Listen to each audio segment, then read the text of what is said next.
नमस्कार किसान साथियों। आज हम देखेंगे कि किस तरह से मिट्टी जांच के लिए अपने खेतों से सैंपल लेना है, उसमें क्या क्या चीज़ें नहीं करना है। तो आपको चलिए सीधा हम खेत में ही दिखाते हैं। इससे पहले आप देख रहे हैं कृषि कल्चर, मेरा नाम है सौरभ कुमार। तो इस तरह की जानकारी के लिए और फॉलो करें। मिट्टी को कलेक्ट करने के लिए सबसे पहले आपको अपने खेत की ऊपरी परत को, जिसमें जड़ का अवशेष बचा रहता है, उस भाग को खुरच के हटा देना है, खुरपी या कुदाल या काई के मदद से।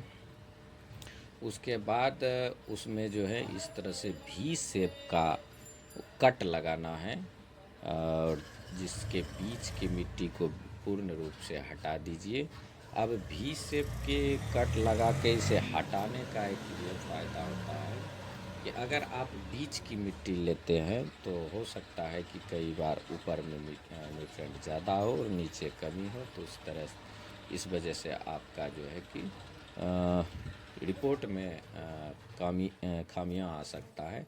तो इस तरह से भी शेप निकालने के बाद अपने खुरपी या कुदाल को उस भी शेप के ऊपरी सिरे पे रख के उसे दबा दें, और उस बीच में निकले हुए मिट्टी का सैंपल कलेक्ट करें। और याद रखें कि इसकी गहराई जो है वो 20 से 30 सेंटीमीटर की होना चाहिए, जैसा कि आप इस वीडियो में देख रहे हैं। अब इस तरह से उसको छीलना है साइड बाय साइड, जिस तरह से इस वीडियो में किसान ने खुरचा है, और उसको एक बोरे पे कलेक्ट कर लेना है, बोरे या चटाई किसी पे।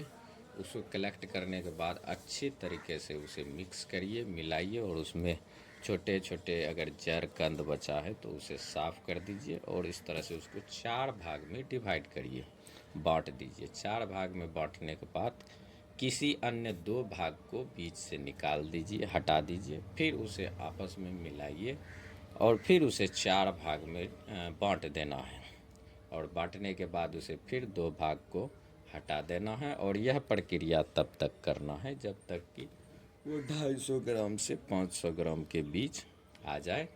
उसे आ जाने के बाद आप उसे एक पॉलीथीन बैग में ले सकते हैं। इसका आगे क्या फ़ायदा है ये अगले पार्ट में हम बताएंगे। और आखिर में हमें यह ध्यान रखना है कि जहाँ पे हम खाद या गोबर रखते हैं, या फिर पेड़ के नीचे की मिट्टी, या फिर पानी जमा होने वाले जगह, या खेत के मेड़ या आड़ के साइड से 3 फीट की दूरी से हमें मिट्टी नहीं लेना है।